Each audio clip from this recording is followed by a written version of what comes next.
दिए होते क्या। तो इतना पर्सन को लेकर के आपने इतने हाउस को एडजॉन किया, तो अभी तक 11 साल में हमेशा हाउस इन्हीं बात को लेकर एडजॉन हुआ। आप संसद चलाना नहीं चाहते, आप देखो जनता ने आपको चुन के भेजा है, आप गैर जिम्मेदार हो, ये अध्यक्ष रटी रटाई 5 लाइनें बोलता है और हाउस एडजॉन करके आउट हो जाता है।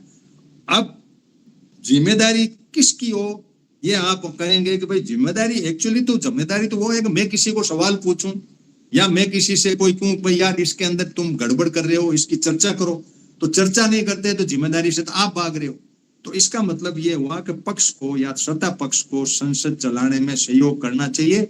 ये पतली गली देख के भागने के अंदर, हाउस एडजॉन करने के अंदर ज्यादा रहते हैं। आप हाउस एडजॉन करो, इसके बजाय एक ही मान लो भाई, 10 मांगे आई आपने कहा देखो 10 नहीं मानते, एक इस पे हम चर्चा कर लेते हैं। अब आपकी चर्चा का तरीका यह है कि आप 14 अगस्त का आप चर्चा जबरदस्ती करवा देते हो, उसको कोई दिवस नाम दे रखा, विध्वंस दिवस, पता नहीं वो जो भारत पाकिस्तान हुआ था। तो 14 तारीख को पूरे दिन, ये अगस्त में इस मानसून वाले में जैसे 14 की भी चलेगी, तो ये उस तारीख के अंदर जबरदस्ती उसको टॉपिक को रख देंगे। पूरे दिन उसकी नेहरू की और इनकी बंटवारा क्यों हुआ, जिन्ना का हुआ, सारे दिन ये मातापोड़ी करते रहेंगे। 26 तारीख का जो है आपातकाल वाला, उसको जबरदस्ती आप चर्चा करा देते हो। विपक्ष चाहता नहीं है फिर भी आप चर्चा करा देते हो। अब विपक्ष भी क्या करे, इधर नहीं, ये एक तरफा अपनी बात कहे तो कुछ कहने के लिए बेचारे 2-4 रुकते हैं कि भाई हम भी कुछ काउंटर फेस करें। अब पब्लिक इन बातों को समझते नहीं कि कौन से टॉपिक है। अब रहा सवाल दूसरा है कि भाई बहुमत का जो शासन है, जो बिना चर्चा के कानून पास हो जाते हैं। 142 सांसदों को इन्होंने बाहर निकाल के भी पास कर लिए, बुलडोज करके भी पास कर लिए। वस्तु स्थिति ये है कि जो बिल रखा जाता है ना, उस बिल को एक सप्लीमेंट्री बिजनेस एंटर कर देते हैं। ये पावर है इनको। जबकि बिजनेस एडवाइजरी कमेटी जो है 24 घंटे पहले सांसद के पास आ जाता है कि कल ये संसद में रखा जाएगा, ये बिल की कॉपी है, आप तैयारी करके आओ। अब आप सप्लीमेंट्री बिल लेके आ गए उसके अंदर और उस बिल को डाल दिया। बिल को डालने के पीछे लॉजिक ये है, भले ही ये बेस नहीं करे लेकिन उसको टेबल हो जाता है। वो टेबल होने के बाद में वो बिल कभी न कभी मौका दे के बाहर नहीं, उसको बिल को पास कर लेते हैं। अब कहीं न कहीं उसको देखते हैं कि भाई आज ठीक है, तो वो उस बिल को लेकर के अपने कर देते हैं। बहुमत है इनके पास में, इसलिए कोई नहीं वो करे। अब रहा सवाल कि भाई बिल पास हो रहा है, बिल पे बहस भी हो रही है, पक्ष विपक्ष के लोग अपने अपने तरीके से अपनी बात रख रहे हैं, तो उसके अंदर कोई ऐसे जो हैं संशोधन भी आते हैं। 11 साल मैंने संसद सुनी, 11 साल में विपक्ष का जो NK प्रेमचंद्रन एक ऐसा सांसद है जो ये 30वीं बार जीता है, और मैं वो हमेशा रखता 10-20 एक त्रिची शिवा राज्यसभा में। ये 2-5 सांसदों को मैं देखता हूं कि बड़े संशोधन रखते हैं। कुछ वो ममता के हैं, उनके वो हैं, वो भी रखते हैं, महुआ वगैरह वो जो हैं। अब इनको मैं एक भी संशोधन कभी इन्होंने डिस्कस नहीं किया, सुनाया नहीं हमें। मैं चाहता था कि चलो NK प्रेमचंद्र ने क्या संशोधन रखा सुन लूं, तो सुनने के अंदर कहने नहीं, संशोधन संख्या 403, यस और नो, जो इसके पक्ष में हाँ कहें, जो कहें ना कहें। अरे यार क्या था, क्या इसने क्या संशोधन कहा है, पब्लिक डोमेन में हमें पता लग जाए, वो हमें नहीं पता लगता। हजारों संशोधन के लिए विपक्ष ने ट्राई की, हर बिल के अंदर जब भी बहस हुई तब, और नहीं हुआ तो इन्होंने इनको सस्पेंड करके इस तरीके से भी बिल निकाल लिए। नहीं हुआ तो इनके पास बहुमत है, हाउ करके भी निकाल लिए। कई बिलों के अंदर इनके वोटिंग के अंदर जैसे 2 का डिफरेंस था, महिला वाला जो बिल था उसके अंदर एक वो हैदराबाद वाला मोमडन उसके विपक्ष में दिए थे, 2 लोगों ने वोट, बाकी 100% महिला संशोधन वाला लाया। वो अब कब होगा, यूं ही 10 साल तक का इंतजार करते रहो महिलाओं का रिजर्वेशन की बात। मेरा मतलब ये है कि हम लोग जिन्होंने संसद को बड़े लाड पोड़ से चुना और इतना खर्चा किया, इतनी माथापोड़ी की, और एक बहुत बड़ा इंस्टीट्यूट हमने खड़ा करके संसदीय प्रणाली को हमने अपनाया। अब इस संसदीय प्रणाली की इन्होंने जिस तरह से धज्जियां उड़ाई, संसद में बने हुए जितने भी CBI ED जो कुछ भी बनाए इन्होंने, मान लो संस्थाएं बनाई, उनके अंदर जितने भी संस्थाओं के जो ब्यूरोक्रेट हैं, इनके अध्यक्ष बनाओ या इनका चयन करो, उन सब के कानून इन्होंने 10 साल में चेंज किए कि हम भर्ती करेंगे, सिवाय जुडिशरी के। जुडिशरी में इन्होंने एनजेएससी का बिल लाए थे, 9 जजों की बेंच इनके विरुद्ध में बैठी, अनकॉन्स्टिट्यूशनल घोषित किया उसको, तब ये बैकफुट पे आ गए कॉलेजियम के विरुद्ध में। कॉलेजियम नो डाउट कुछ कमियां हैं, लेकिन इन्होंने जो एनजीएसए बिल बना के कहा ना कि ये कॉलेजियम में ये हो रहा, तो मैंने सुन ली हमने तो आपकी बात भाई वहां गड़बड़ हो रही है। आपने जो चीज बनाई उसमें तो अति गड़बड़ थी कि हम ही लगाएंगे जज। तो भाई जज चाहे जज का बेटा लगे, जज लगा रहा अपने बेटे को, तुम लगा रहे हो अपने भांजे भतीजे को। हमारा तो कोई आदमी है नहीं, कोई व्यवस्था कानून में ऐसी व्यवस्था होती ना तब तो, क्योंकि एनजीएसए का मैंने पढ़ा, बहुत पुरानी बात है ये, पिछले पहली संसद में इन्होंने ये कर लिया था, तो करके ये जज एक हो गए, जजों ने इसको नॉन कॉन्स्टिट्यूशनल घोषित कर दिया। 2-4 बिल ऐसे 2 या 3 बिल और हुए हैं। अब सिंपली जैसे मैंने पिछले बार भी उदाहरण दिया कि जैसे हमने लोकपाल के लिए लड़ाई लड़ी, अन्ना हजारे बैठा और पूरा देश आंदोलित हुआ, 2G OG करके, हमने कहा इस बार उसके हम भी शिकार हुए, नौकरी छोड़ी और हमने कहा चलो यार देश को कुछ सुधार के करते हैं, लोकपाल होगा या ऐसी व्यवस्था होगी, कंट्रोल होगी पब्लिक और भ्रष्टाचार का कुछ नकेल रखेंगे। ये लोकपाल का मनमोहन सिंह ने 2013 में एक बिल लॉन्च किया।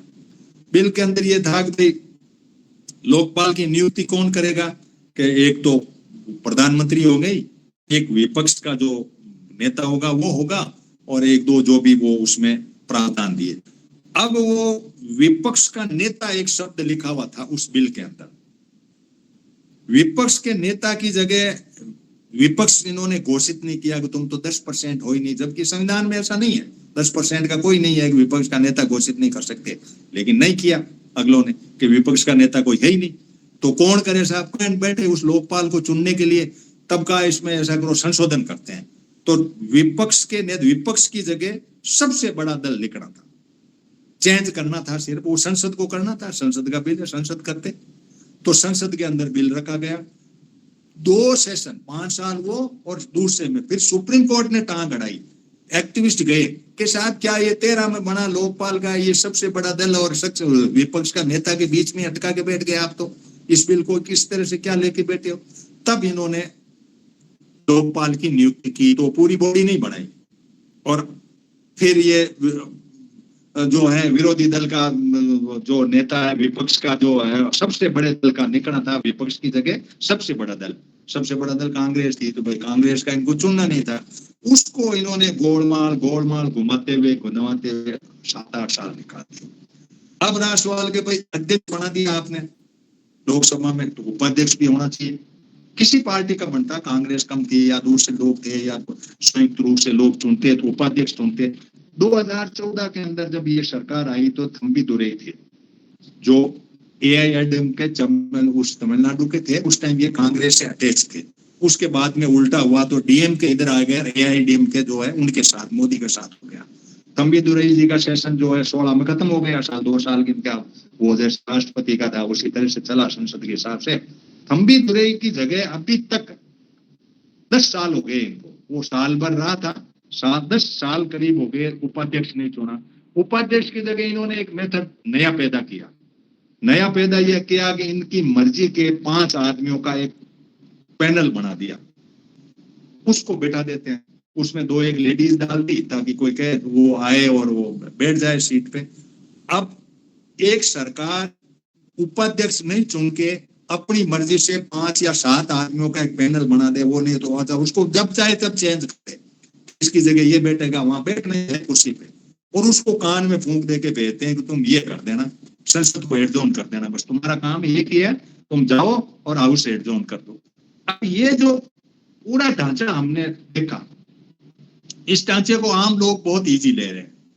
जब मैंने इस पूरे ढांचे को सुना देखा तो अंदर बड़ा दल हुआ, मैंने पूरा का पूरा ये छोड़ा कि हम संसद लगाते हैं, तो हर 22 तारीख को मैं संसद लगाता हूँ, हर 22 तारीख को मैं ग्लोबल यूनाइटेड पंचायत मैंने नाम रखा संसद का, और हम संसद की फोरम में बैठते हैं, मैं अध्यक्ष ओम बिरला की हैसियत से मैं बैठता हूँ, हम किसानों की या महिलाओं की सारी संसदें लगाई हमने, युवाओं की, और इस तरह से करके 31 संसद मैंने अभी तक पूरी की। मुझे लगा यार कुछ अपने पैरेलल में काम करते हैं इसमें। तो 31 की 32वीं संसद जो है 22 अगस्त को हम चाहेंगे भाई, उसमें कभी 5 आदमी भी इकट्ठे हुए तो कभी 500 भी हुए। जैसे मेरठ की 500-700 लोग हुए, जोधपुर की हम करीब 500-700, वीरेश जी भी थे उसमें, तो वहां भी हम हुए। तो कई बड़ी भी लगी, छोटी भी लगी। उसमें हम युवाओं की दूसरी, हमने संसद का पूरा दिन का टॉपिक उस माइंडसेट से रखा भाई इसमें इस टॉपिक पे पूरे दिन चर्चा होगी, उसी पे कोई बात होगी, क्योंकि हम ऐसी व्यवस्था चाहते थे। उसमें पर्सन कॉल टाइप भी लिया, लोगों को लिया। अब आम आदमी को सिर्फ ये मीडिया टीवी इनकी है पूरी की पूरी, हम सिर्फ से टीवी देखें तो जब ये बोलते हैं ना आप संसद नहीं चलाना चाहते, मुझे पता लग जाता था अब ये उठ के जाएगा।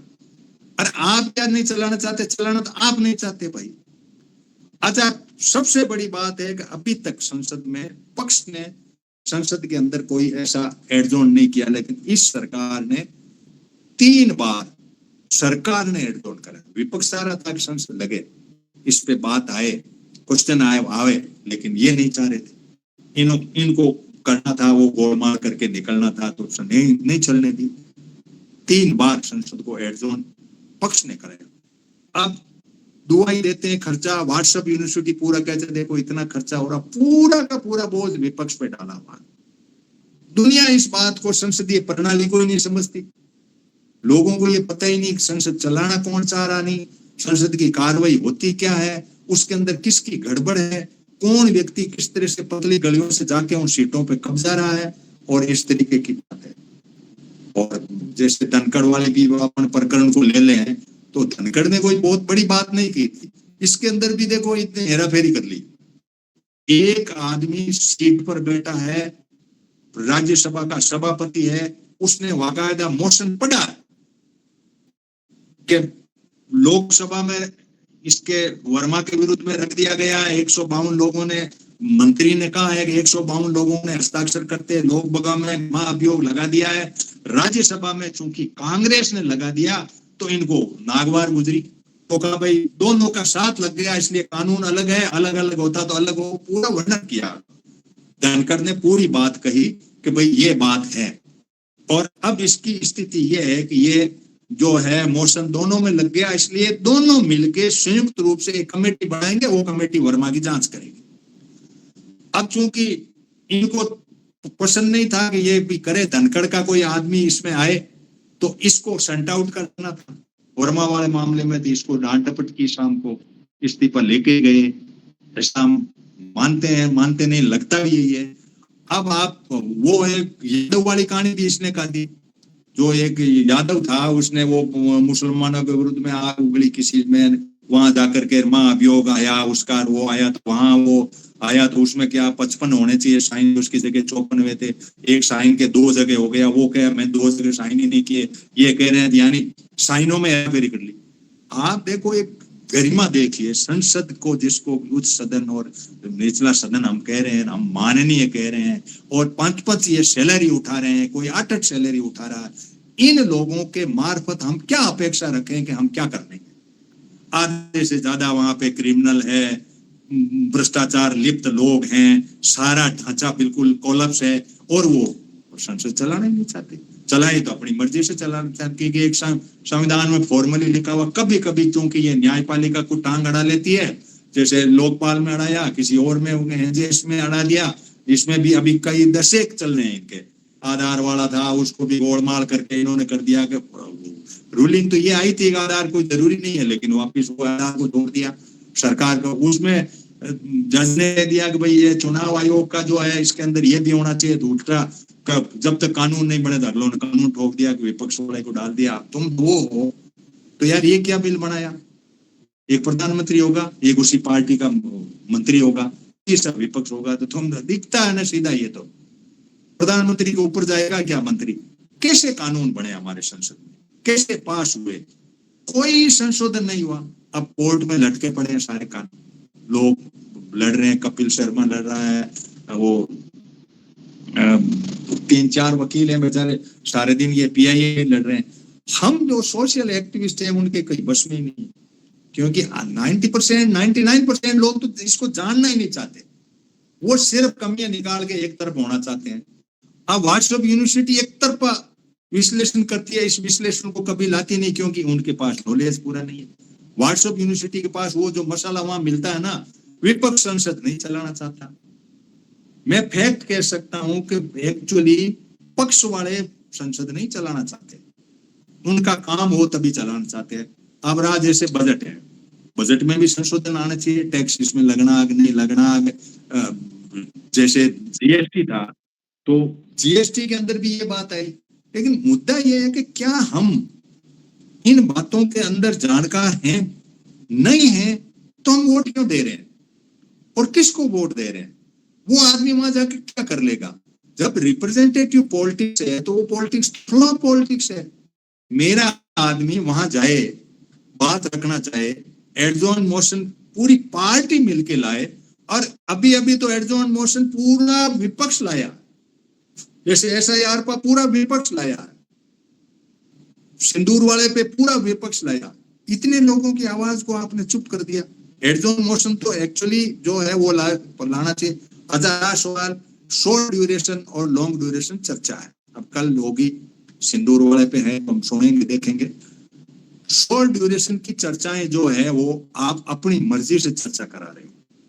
इनके टॉपिक होते हैं ना, जैसे WHO ने कह दिया कि भारत के अंदर 25 करोड़ लोगों को अपलिफ्ट नहीं, इसने वर्ल्ड बैंक ने कह दिया कि भारत ने गरीबी रेखा से 25 को बाहर निकाल दिया, टॉपिक ठोक दिया, आप करो। अब ये कि गरीबी के अंदर ये है, इनइक्वालिटी है, आपको पर कैपिटा इनकम से नापो आप, ये वर्ल्ड बैंक की रिपोर्ट को लेकर के आप बैठ गए, और सुने कौन? पब्लिक सुनने को तैयार ही नहीं, पब्लिक नॉलेजफुल नहीं, पब्लिक को उस माइंडसेट से जीना ही नहीं। अब इतने बड़े एक इंस्टीट्यूट को, जो संसद इतना बड़ा हमारी बच्चों की भाग्य रेखा लिख रही हो, उसका भारत के अंदर 75-76 साल में भारत के लोगों को जानकारी नहीं हो पाई कि संसद की व्यवस्था क्या है, संसद के अंदर क्या गड़बड़ जाला है, कौन व्यक्ति पतली गली से बिल पास करा रहा है। 142 लोगों को सस्पेंड करके आपने पूरे बिल बनाए, वो पूरे के पूरे अडानी ओरिएंटेड बिल थे, कॉर्पोरेट के ओरिएंटेड बिल थे, समुद्र के थे, हवाई का था, बायोडाइवर्सिटी के थे। मैंने करीब 356 बिलों के अंदर करीब 1.5 मिनट की रील बनाई पूरी, मेरे YouTube चैनल जो ग्लोबल यूनाइटेड थे उसमें मैंने 1.5 मिनट की रील डाली कि देखो यहाँ ये गड़बड़ जाला। क्योंकि एक बिल का मैंने जैसे पहले भी आपको वर्णन किया कि वाइल्ड लाइफ को प्रोटेक्शन का बिल बनाया। वाइल्ड लाइफ कौन? हाथी। हाथी को अडानी जहां खोदेगा वहां डिस्टर्ब कर रहे थे, उसको ट्रक में सरकार डाल करके अंबानी के जू में जो जामनगर में है वहां ट्रांसपोर्ट किया, सारा खर्चा सरकार का।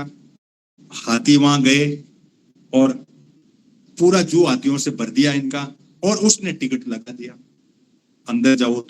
ये जितना इसकी सगाई हुई थी उस जू में लोग घूमे थे हाथियों के अंदर, वो इनका भी वो बेटा घूमा। अब ये बायोडाइवर्सिटी, आप समुद्र का बिल देख लो आपने कि समुद्र के अंदर एक पूरा समुद्र जो है 7,500 किलोमीटर का समुद्र है, वो करीब करीब अंबानी के पास है। 12 बंदरगाह हैं, जिसमें से 5 बंदरगाह नेवी कारण थोड़े कमजोर उनके पास है, बाकी 7 प्योरली उनके पास है, और मुंद्रा उसका 8वां अलग है। मैं अभी देख के भी आया गुजरात में, बहुत बड़ा बंदरगाह जहाँ पे अफीम और ये अफगानिस्तान से ये आते रहते हैं। 4वां बंदरगाह तो तेहरान का है, ईरान का, वहां से भी माल आता जाता है। ये बातें इतनी टिपिकल है कि आप समझ ही नहीं पाते। जब संसद में एक बात चली कि भाई आप भारत पाकिस्तान लड़ रहे हो, तो समुद्र के मार्फत तो आप बाघा बॉर्डर बंद कर दिया आपने, कैसा अब यहाँ पे ये हुआ, गोलीबारी हुई। बाघा बॉर्डर में पैदल जाने करने का सरदारों का वो नानक था, वहां नहीं जाने देना, और समुद्र से सारा माल ट्रांसपोर्ट हो रहा था अंबानी का, नहीं इसका अडानी का। भाई समुद्र से क्यों जा रहा, फिर जा रहा। चीन का यही हाल है, माल यूं कहीं आ रहा। यानी दुनिया के अंदर सिस्टम ये बन गया है कि ट्रेड ओरिएंटेड दुनिया बस चुकी है, जहां ट्रेड हो रहा हो कोई लड़ाई नहीं, वोट लेना हो तो लड़ाई है, नोट में हम एक, वोट में हम ध्रुवीकरण। इन सारी परिस्थितियों को हमें समझना पड़ेगा। और संसद के अंदर एक एक लाइन को जब हम सुनते हैं और इनके पक्ष और विपक्ष के, क्योंकि विपक्ष को तो आने ही नहीं देते उस टाइम, इतना हल्ला कर देते हैं कि उस टाइप से है नहीं, पब्लिक उस बात का बैलेंस कराती नहीं। अब सवाल है के शासन में बिना चर्चा कानून बनाने का जो प्रचलन हुआ, क्योंकि पहले था ही नहीं।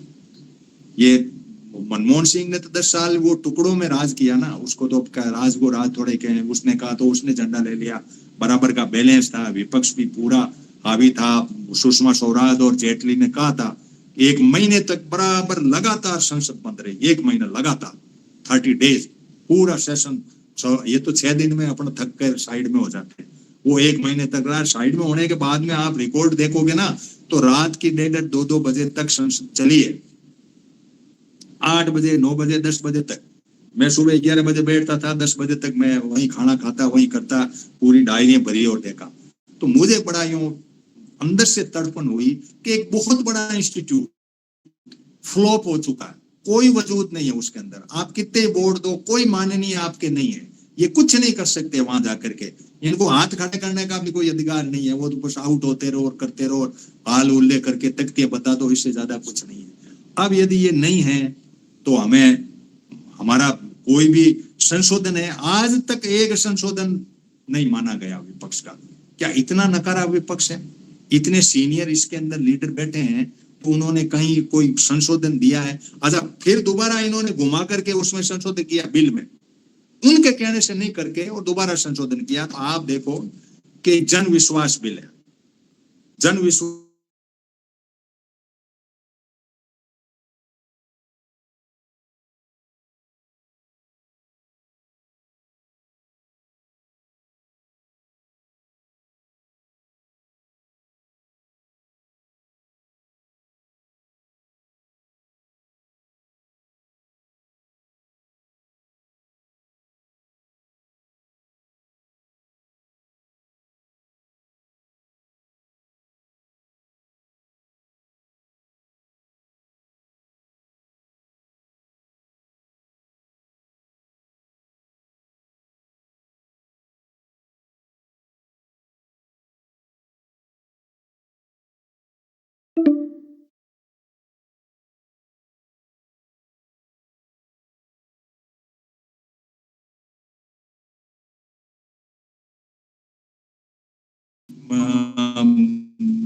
जो है उसी के लाइन ऑफ एक्शन पे ही मैं बात करता हूं। अब मैं 5-10 मिनट और लेऊंगा कि इस संसद में अभी जो हुआ ये शॉर्ट में मैं आपको कर दूं कि 1 तारीख को क्या हुआ, इस तारीख को क्या हुआ। जो संसद हुई 21 तारीख से संसद चली और इस संसद का क्या क्या हुआ और क्या हल्ला हुआ। तो 21 को हुआ तो एक तो मामला आया, इन आइटम और रिपोर्ट और स्टेटमेंट दे दिए। ओबीसी के लिए किसी को निर्वाचन करना था, सदस्य को वो करना था, वो कर दिया। और पहला दिन है इसलिए कहा चर्चा करो, बैठक 0 आवर ये करके कहते रहे। रक्षा मंत्री ने थोड़ा सा स्टेटमेंट दिया, इसके आगे ये हो गई। राज्यसभा के अंदर 3-4 आदमी आए थे, वीरेंद्र प्रताप वैश्य, कनाथ बंधुआ, मीनाक्षी जैन, सदानंद मास्टर, ये नॉमिनेटेड थे। 3 तो हर्षवर्धन श्रृंगला, इनको शपथ दिलाई गई और ये कार्रवाई चली। फिर नोटिस हुई 2 सेक्शन 7 तक का था कि पहलगाम पे चर्चा करो, नहीं की, हल्ला होता रहा। प्रधानमंत्री जवाब दे, प्रधानमंत्री जी चले गए ब्रिटेन और ठीक है। और इसके बाद में एक बिल दे दिया साहब इन्होंने, ये कह रहे हैं काम नहीं होता, बिल दे दिया वैन पत्र विधेयक, यानी ईज ऑफ डूइंग बिजनेस के नाम से लेडिंग, जो समुद्र के अंदर जहाजों में माल को करते हैं उसके ऊपर ये बिल ला दिया। और इसको कहा कि हम इसको डिजिटाइल कर रहे हैं, अभी तक वही 10 कॉपियां होती है, उस पर साइन वाइन करके और इसको पास कर लिया बिल। तो काम तो हुआ ना, आपने कर लिया दादागिरी से काम, 21 तारीख का काम हो गया। आपको एक बिल चाहिए था, बिल मिल गया आपको, अडानी जी का बिल मिल गया, आपने बिल पास कर दिया। 22 तारीख को जो था 337 के कुछ मामले थे, गोवा राज्य जो था वहां पे SC/ST का कोई ऐसा कॉन्स्टिट्यूएंसी वाइसन ऐसा है नहीं हो, तो उसके लिए आपने कॉन्स्टिट्यूशन के अंदर वो करना था, बिल ले आए और हमने रख दिया। अब आपका बहुमत है, आप पास कर लोगे। फिर बाद में 22 तारीख को राज्यसभा में यही बिल जो था वो भी पास कर दिया, अडानी वाला जो बिल था वो पास हो गया आपका। अब आई आपकी 23 तारीख बागी हल्ले करके ये चले गए बस हाउस काम तो तुम बराबर कर रहे हो ना भाई। फिर हो गया आपका 23 तारीख से तो पेपर लेट करना वो सारे कुछ हो गए, लेकिन वो 23 को फिर आया यहाँ पे तो राज्यसभा में इन्होंने नेशनल स्पोर्ट्स गवर्नेंस बिल रख दिया, राष्ट्रीय खेल शासन अधिनियम, और एक रख दिया ये नेशनल डोपिंग का बिल था वो रख दिया, 2 बिल रख दिए। और क्या काम होता भाई, इतना ही तो काम होता है, बिल रख दिया आपने, बिल आप करना ही नहीं चाहते थे। फिर बाद में 24 तारीख आयो तो 24 में इनका पूरा 267 में रहा, पेपर लेट तो हो गए थे लेकिन 267 में कहा आप सिंदूर पे करो तो ये अड़ गए थे, तो वो 24 को लगभग संसद क्लोज सी रही, ये 1 घंटा आधा घंटा हल्ला करते रहे। फिर रही 25 को, तो 25 को भी यही हाल रहा, कोई कमल हसन राजा थी डीएमके की, पी विल्सन है ये सांसद चुने गए राज्यसभा में, इनको शपथ होगी। इस बीच में धनखड़ साहब वाला होने के बाद में ये 2 दिन जो है ना, इसलिए ये नहीं चला, इधर धनखड़ साहब चले गए, वो गवर्नमेंट थोड़ी बैकफुट पे आ गई।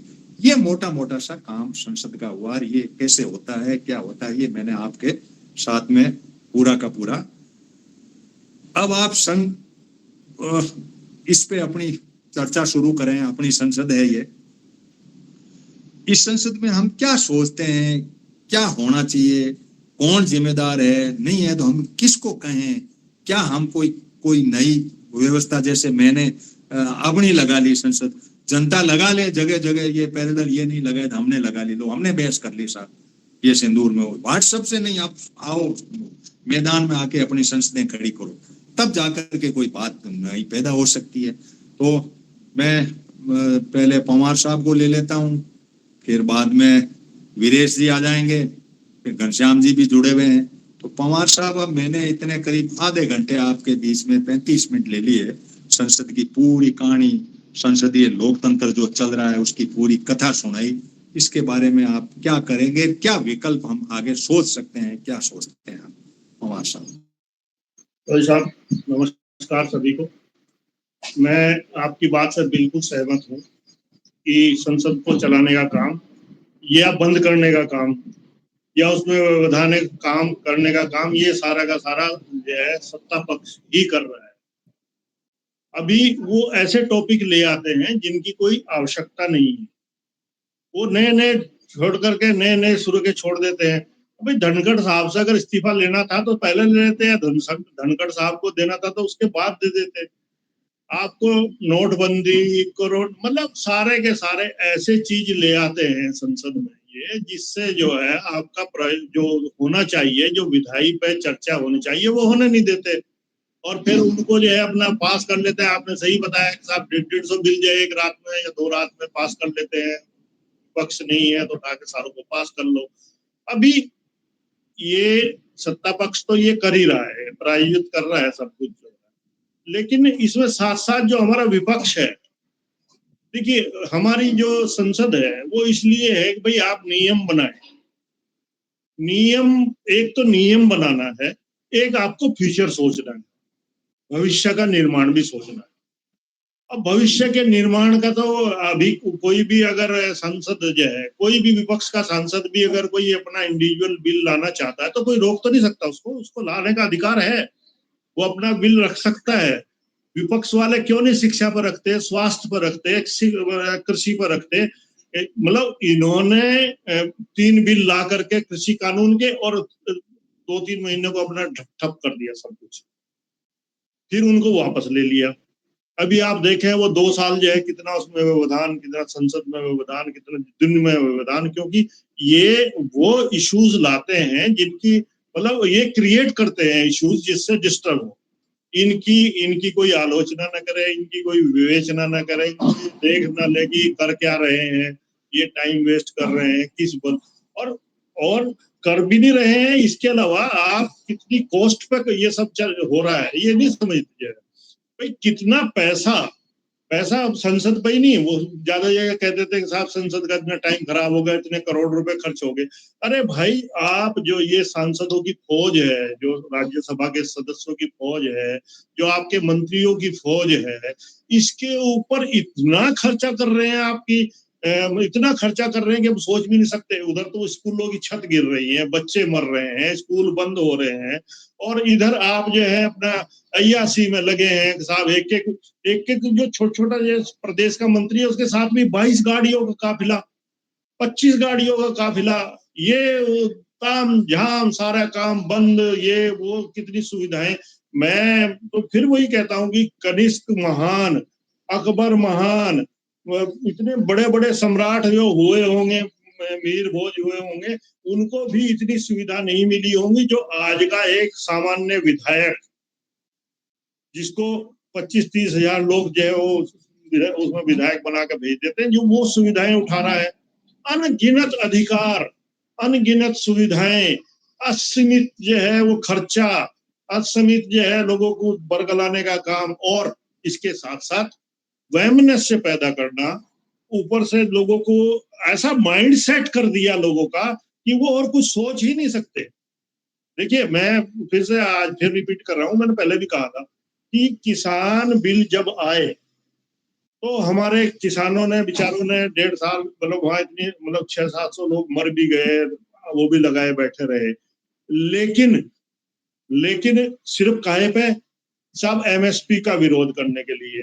वो तो ठीक है भैया, एमएसपी का विरोध किसान इसलिए कर रहा है कि उसको कुछ है ही नहीं, वो बेच भी नहीं सकता ठीक से, उसका दोहन भी कर रहे हैं, लेकिन आगे क्या, आगे, क्योंकि समाज में चर्चा ही नहीं है कि आगे क्या, इसलिए ना तो संसद को पता है कि भाई आगे क्या, ना किसानों को पता कि आगे क्या, ना प्रतिनिधियों को पता आगे क्या, बस वो कानून जो है बने और वो वापस ले लिए।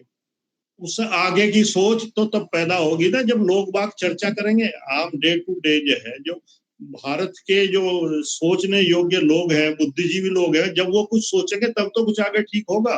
चाहे शिक्षा की बात हो, चाहे स्वास्थ्य की बात हो, या सदुपयोग की बात हो, या अर्थतंत्र की बात हो, या खेती की बात हो, मतलब वो सारी चीजें तब तो होंगी ना जब लोग बाग बुद्धि लगाएंगे। आप चौधरी साहब कर रहे हो, संसद चला, हम 5-7-10 लोग जो है आ जाते हैं, बात कर लेते हैं, ठीक है, ये जरूरी है, मैं ये नहीं कह रहा हूँ कि इसकी उपयोगिता नहीं है, लेकिन उपयोगिता तो तब ज्यादा होगी ना जब इसमें इन्वॉल्वमेंट हो लोगों का। अगर इस संसद में 1 लाख लोग हों तो कल को सारे देश की ओपिनियन बदलने लग जाएगी। अभी हम ये सब नहीं कर पा रहे, वो इसलिए नहीं कर पा रहे कि इन्होंने हमारे मस्तिष्क को जो है वो डाइवर्ट किया हुआ है।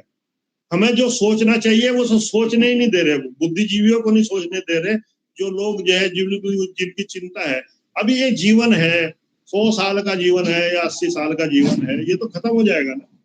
अभी 25-30 लाख साल लगे हमें यहाँ तक, हमारे तब तो हम आए जब बुद्धि लगी लोगों की, तब तो हम इसी स्थिति में आए, बुद्धि का प्रयोग हुआ, सबने मिल करके सोचा, सबने फिर, अब जैसे देश भी आजाद हुआ, पंचवर्षीय योजनाएं बनी, इंफ्रास्ट्रक्चर पर हुआ, बिजली कैसे बनेगी, नहरें कैसे बनेंगी, वो पावर हाउस कैसे बनेंगे, उनकी टरबाइन कैसे बनेगी, मशीनरी कैसे बनेगी, सैटेलाइट कैसे बनेंगे, इस सब पे सोचा, तब जाके उसका रिजल्ट आया। अभी क्या हमें सोचने ही नहीं देते, अब इसमें भिड़ा देते हैं कि साहब वो धनखड़ साहब का इस्तीफा हो गया, धनखड़ साहब का जो हो गया। चलो अब वो ठीक है पवार साहब, मैं अब वीरेश जी, आप जैसे बात अब यहाँ आई है कि संसद के अंदर मुद्दे ऐसे लाए जा रहे हैं जो माइंड को डाइवर्ट कर दे, और उस प्रकार से को जनता की दिशा जो है, जनता के हित के काम नहीं हो। और संसद में जितने भी बिल पास हुए हैं वो प्रो कॉर्पोरेट के पास हुए हैं, जितना भी आज तक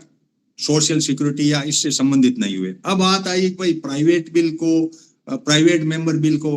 प्राइवेट मेंबर बिल के ऊपर वीरेश जी ने भी काफी रिसर्च की है, करीब 14 बिल पूरे पास हुए हैं आज तक इस देश की आजादी के बाद से लेकर के अभी तक हुए हैं, वो जरूर लागू हुए हैं। बाकी प्राइवेट बिल यूं तो हजारों की संख्या में एंटर हो गए उनका, वो बात ठीक है कि चाहे किसने रखा हो, कैसे ही रखा हो, गए जरूर है। अब वो पब्लिक डोमेन के अंदर भी प्राइवेट बिल का है, कोई पढ़ना नहीं चाहता क्योंकि वो लागू नहीं है, इसलिए जैसे मेरे डमी संसद है उस तरह से बिल भी संसद है। मैंने भी एक बिल किसान संसद में हमने जयपुर जो लगाई थी उसके अंदर हमने बिल पेश किया है, इसका एग्रीकल्चर, इसका 3 जो कृषि बिल बने थे, इसकी एवज में हमने बिल पेश किया था भी किसानों का उसमें पार्टिसिपेशन हो। लेकिन वो ठीक है, हमने कई 1-2 सांसदों को दिया भी, लेकिन पहले, इसके पहले वरुण गांधी ने और एक वो राजू शेट्टी ने इसको रखा हुआ था, तो मैंने उसको कंपाइल करके मेरे किसान यूनियन के इनपुट डाल करके एक बिल बनाया, लेकिन कोई सांसद ने लिया ही नहीं या वो है ही नहीं। हमने कोशिश की भाई कोई लगा दे, जयंत वगैरह उस टाइम इधर थे, तो हमने सोचा जयंत को देंगे, जयंत लगा देगा, किसानों का मामला। प्राइवेट बिल भी जो है उस तरीके से कोई टाइम फिश वाली सी बात है। कोई भी बात, बेलाराम जी हमारे साथ जुड़ चुके हैं, जो पार्टी के अध्यक्ष हैं, ये मुद्दा एक ही है कि इस संसदीय लोकतंत्र के अंदर पक्ष जो जिम्मेदार है, जिसकी जिम्मेदारी है संसद चलाने की, जैसा पवार साहब ने कहा, वो चलाने के सिवाय वो सिर्फ ये कह करके कि विपक्ष नहीं चलने देता, इतना खर्चा हो रहा, इतना हो रहा, व्हाट्सएप यूनिवर्सिटी और टीवी और ये पत्रकार इस तरह से माहौल बना के ले दिया कि इस देश के संसद की बर्बादी जो है विपक्ष ने कर दी। अब विपक्ष के पास क्या पावर है? एक भी एन.के. प्रेमचंद्रन जो है, कभी आपको मौका मिले, मैं उस आदमी का फैन हूं, कभी मिलूंगा, मिला नहीं हूं, उसके द्वारा हजारों संशोधन रखे गए, हर बिल के अंदर वो पढ़ के आता है, जज के बहस करता है, 2 मिनट मिलते हैं, एक ही पार्टी का है आरएसपी का, एक ही मेंबर है वो केरला से, तो उसको 2 मिनट ही देते हैं। ये सी व्यवस्था है, संसद ने बना रखी है इन्होंने, तो 2 मिनट में बेचारा शॉर्ट में सारी बात कहता है। फिर संशोधन रखता है वो 5-7 पक्के रखता है, और पांचों के पांचों, सातों के सातों वो विड्रॉ हो जाते हैं, क्योंकि बहुमत नहीं है, इधर का होता नहीं। फिर इनको जो निकालने होते हैं प्रो कॉर्पोरेट के, जाते जाते जब 2019 में निकालना था इनको, सारी स्थिति थी, तो इन्होंने 142 सस्पेंड करके भी निकाल दिए। कभी कोई न कोई ऐसी व्यवस्था कर लेते हैं। तो मतलब क्या है इस संसद का? क्यों इसको हमने नई बनाई, क्यों खर्चा किया, क्या करने के लिए, लोग करेंगे क्या, क्या ये पार्टियों का वजूद है? कोई मतलब नहीं है। क्योंकि मैं वीरेश जी के बाद में बेलाराम जी को लेऊंगा कि भाई आप टाइम क्यों बर्बाद कर रहे हो? कोई पूछने वाला नहीं, आप अपनी पार्टी में भी जारी कर लो, इससे ज्यादा कोई बात नहीं है। तो कोई बात तो पकड़ में आए यार, हो क्या रहा है? इससे तो अच्छा मेरे वाले संसद ही है, मेरी मर्जी से मैं लगा लेता हूँ, आपको मैं इकट्ठा कर लेता हूँ, बात रखते हो। संसद की एक गरिमा होनी चाहिए थी, होना नहीं चाहिए। सारी धज्जियां उड़ गई, पूरी हुआ कुछ भी नहीं।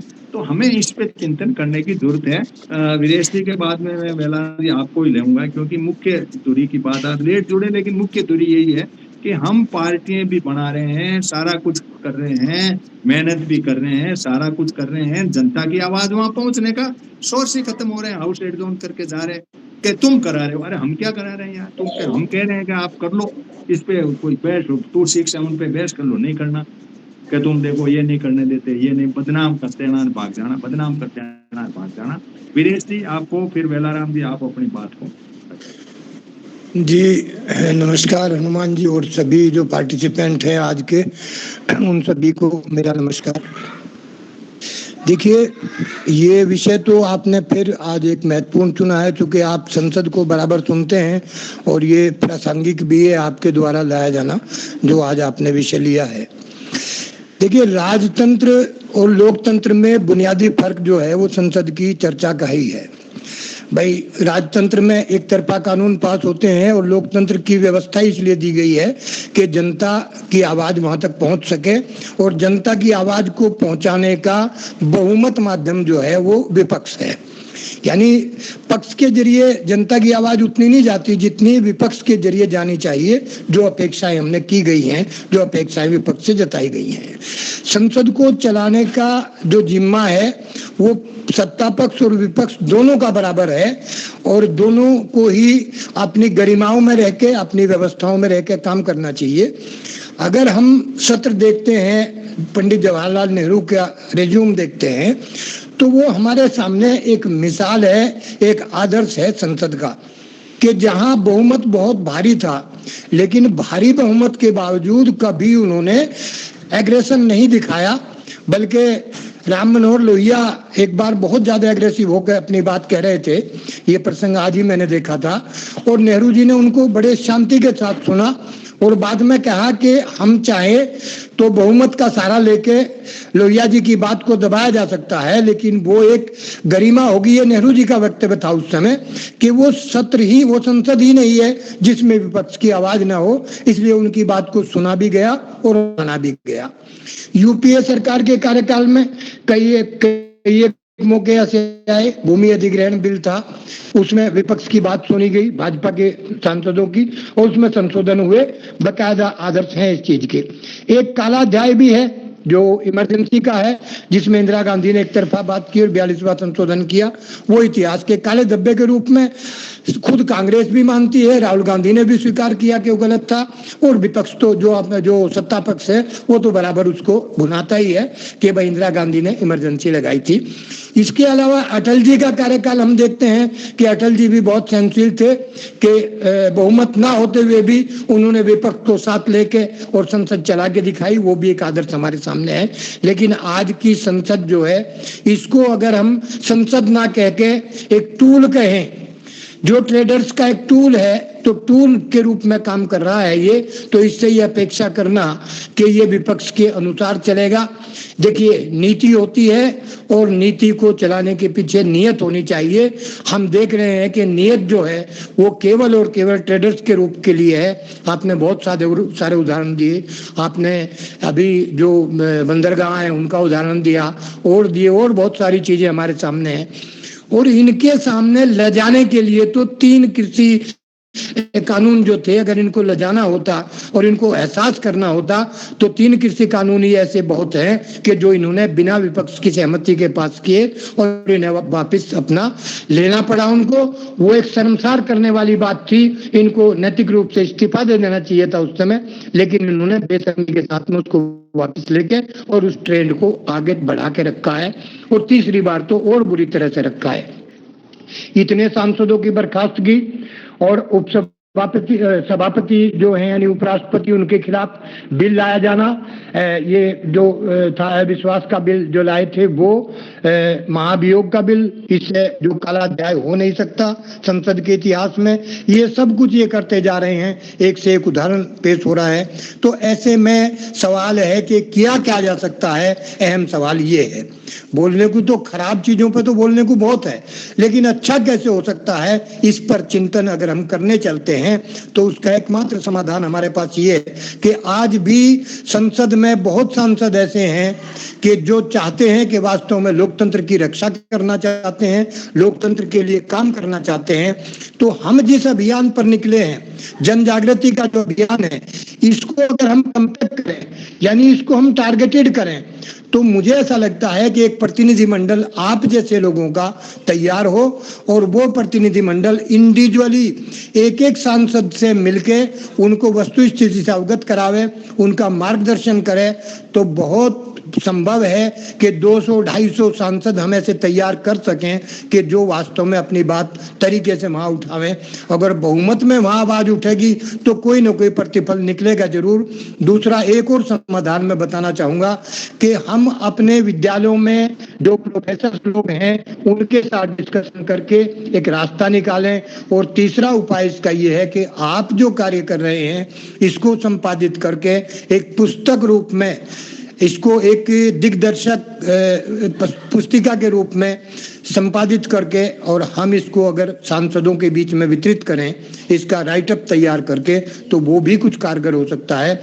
यानी that can be a targeted mission, we can follow that, और वो हमें प्रयास करना चाहिए इस तरीके का, ताकि हमारा जो ये डिस्कशन है जो हम अभी कर रहे हैं, जो एवरी संडे हम करते हैं, जो 22 तारीख को करते हैं, इसको और ज़्यादा फ्रूटफुल और ज़्यादा टारगेटेड कैसे किया जा सकता है, इस पर भी चिंतन की हमें ज़रूरत है। और वो चिंतन हम हैं, पवार साहब हैं, अभी मनाराम जी हैं, और सब लोग मिलके इस पे चिंतन करें बैठ के, और एक ऐसा रास्ता निकालें कि ज़्यादा प्रभावी अभियान हमारा कैसा हो, कैसे हो, उस पर हमारा चिंतन जरूरी है। धन्यवाद। बहुत बहुत धन्यवाद वीरेश जी। अब मैं वेलाराम जी आपके सामने, क्योंकि आप एक पार्टी के हेड हैं, सीधे 2 सवाल खड़े कर रहा हूं। आज तक भारत की संसद में 267 पर बहुत सारी चर्चाएं हुई। 267 का चर्चा का मतलब ये होता है कि उसमें यदि वोटिंग मांगे तो वोटिंग भी करनी पड़ती है, सरकार गिर भी सकती है, सरकार को जवाब देना पड़ता है। बाकी चर्चा है उसमें जवाब की जरूरत नहीं होती है, शॉर्ट ड्यूरेशन। ये वो चर्चा करा देते हैं जो 14 तारीख का जो विध्वंस दिवस करके उसको कुछ नाम दे रखा है, उसको करके भारत पाकिस्तान 2 हुए, उस पर पूरे दिन संसद की चर्चा करा सकते हैं। 26 जनवरी पे पूरी चर्चा करा सकते हैं। 267 नियम है, उसके तहत जितने भी नोटिस दिए गए आज तक 11 साल में एक भी बार 267 पर चर्चा नहीं हुई। एक कलंक तो इस संसद के ऊपर ये है। दूसरा ये है कि इस संसद के अंदर लोकसभा के अध्यक्ष के नीचे उपाध्यक्ष का पद इन्होंने नहीं चुना। थम्बी दुरई जो था उस टाइम, उसके बाद में नहीं चुना। उसका कारण इनके पास कुछ भी नहीं है, संवैधानिक पद है, लेकिन इन्होंने एक नई व्यवस्था पैदा बना के 5-4 आदमियों को जिसका तो उसको अध्यक्ष की कुर्सी पे बैठा दिया। ये एक बहुत बड़ी बात है। इतनी बड़ी सुप्रीम कुर्सी जहां हमारी पूरी धुरी चलती हो, वहां हर किसी को बिठा दे, हर कोई आदमी बैठ जाए, उनकी डायरेक्शन का बैठ जाए। ये दूसरा सवाल।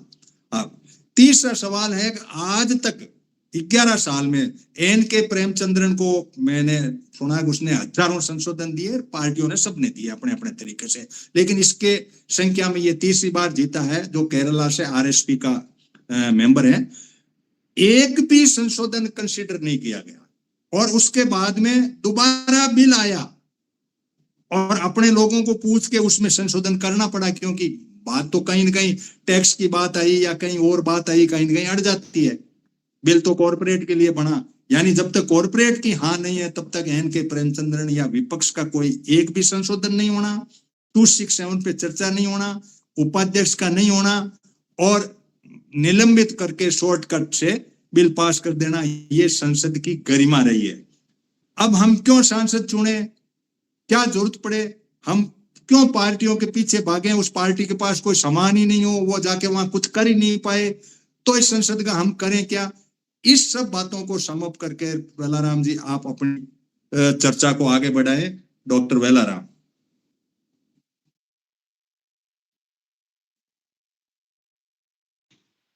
हेलो। हाँ बोलिए। हाँ आवाज नहीं, आ रही है। हाँ आवाज। जी जी।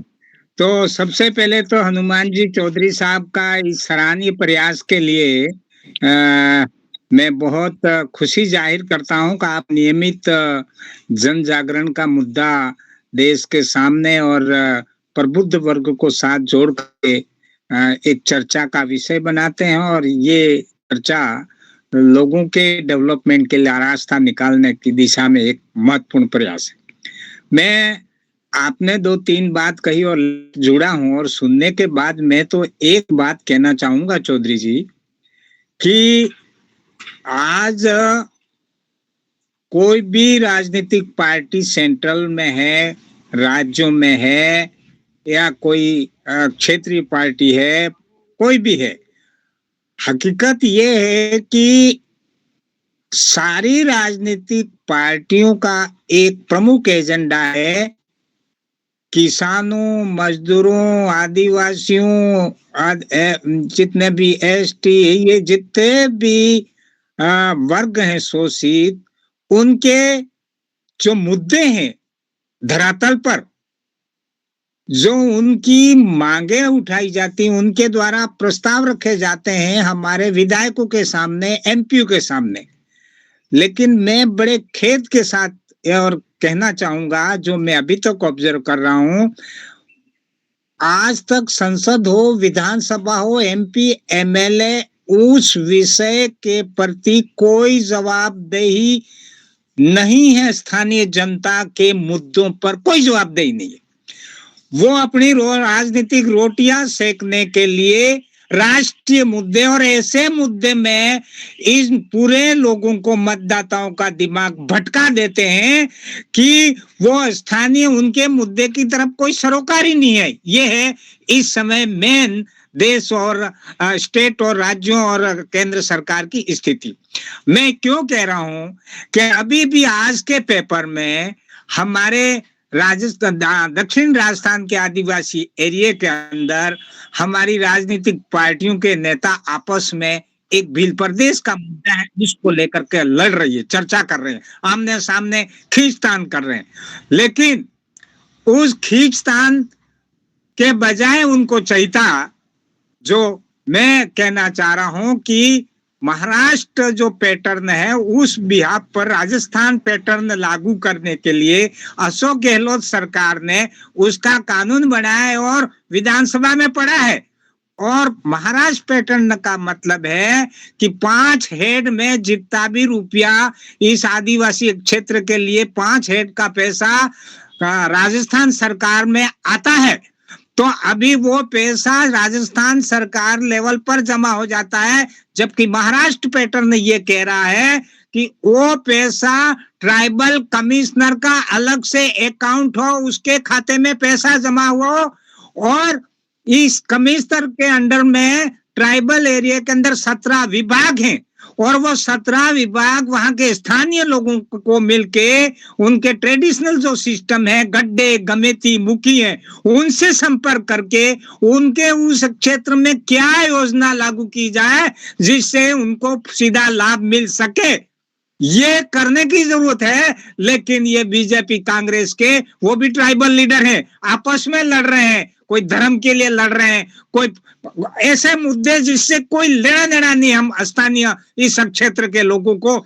तो मैं इस बात आपके माध्यम से एक बात स्पष्ट कहना चाह रहा हूं कि इस समय का जो नजरिया है, बात करने का ढंग है विधानसभा और संसद में, और हमारे एमएलए एमपी आरक्षित नेता भी गए हैं, वो स्थानीय उस क्षेत्र के मुद्दों के लिए कोई उनको कोई इसको ये कहेंगे कि जवाबदेही नाम की चीज ही नहीं समझ रहे हैं। मेरे यहाँ अभी आज के पेपर में हमारे बीजेपी के नेता, कांग्रेस के नेता, बाप के नेता बिल प्रदेश के मुद्दे को लेकर के बड़े चर्चा में चल रहे हैं, नहीं होना, ये होगा, वो होगा। अरे भाई, वो जो होगा वो कानून है, संविधान के दायरे में जो होना होगा, मांग उठेगी, बात जाएगी, वो होगा। लेकिन आप जो पैसा करोड़ों रुपया ट्राइबल सब प्लान का आता है, वो पैसा लोगों के तक पहुंचाने के लिए क्या कर रहे हैं, ये मैंने आज सवाल किया इनसे कि आप महाराष्ट्र पैटर्न की तर्ज पर राजस्थान पैटर्न क्यों लागू नहीं कर रहे हैं, बीजेपी, कांग्रेस और दूसरी पार्टी के रोज। सवाल ये है सर। तो चौधरी जी, मैं आपके माध्यम से, ये बहुत अच्छा मुद्दा आपने चलाया कि स्थानीय मुद्दों से भटका कर आज की राजनीति उनके राजनीतिक, उनकी कुर्सी बचाने के लिए, उनके वोट बैंक के लिए जिस तरह से पूरे मतदाताओं को भटकाया जा रहा है, ये देश के हित में नहीं है। मैं इतनी ही बात आपके माध्यम से आपके सवाल के मैं आपको एक सवाल और पूछ रहा हूं कि जैसे हर एक इंस्टीट्यूट का रूल है, 267 का एक रूल है, तो कितने आदिवासी लोग वहां संसद में है, चाहे वो बीजेपी में है, चाहे वो रोत है या कोई भी है, क्या ये सामूहिक रूप से 267 में ये चर्चा नहीं करा सकते जो आप कह रहे हो? 267 में यदि चर्चा होती है, अभी जैसे गोवा का बिल लाए हैं, ये गोवा के अंदर ये आपके SC/ST की सीटों का कुछ है नहीं, अभी शायद ऐसा कुछ है, गोवा में जनरल है या ऐसी कुछ बात है। अब इन सारी परिस्थितियों में देखें तो मैं ये कह रहा हूं कि संसद के अंदर 267 की चर्चा नहीं होना कितना घातक है। मणिपुर जो है वो आदिवासी कंप्लीट बेल्ट है, मणिपुर के ऊपर इतनी संसद ठप रही, पूरी लगभग 2-2 सप्ताह, 15-15 दिन तक संसद में हल्ला होता रहा, मणिपुर पे चर्चा नहीं हो पाई। अंत में जाकर के वो शॉर्टकट कोई ऐसा रास्ता अपनाया जो 267 का नहीं था।